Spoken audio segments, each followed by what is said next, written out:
Precipitation.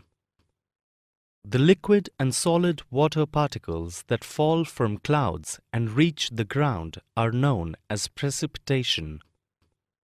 These particles include drizzle, rain, snow, snow pellets, ice crystals, and hail.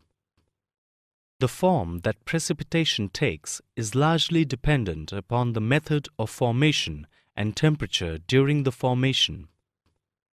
The forms of precipitation are as follows. Drizzle and rainfall. Drizzle is a fairly uniform precipitation composed exclusively of fine drops of water. Only when droplets of this size are widely spaced are called rain. Snowfall. When condensation takes place below freezing point, -0°C, the water vapor changes into tiny ice crystals. These tiny ice crystals grow in size and form ice flakes which become big and heavy and start falling on the ground.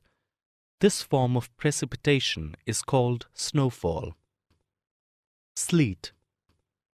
Sleet is frozen rain, formed when rain before falling on the earth passes through a cold layer of air and freezes. The result is the creation of solid particles of clear ice. It's usually a combination of small ice balls and rime. Hail. Hail is precipitation of small balls or pieces of ice, hailstones.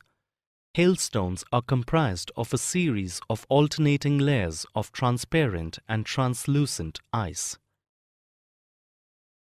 For more such videos on all subjects, practice questions and a lot more, download iPrep and learn unlimited.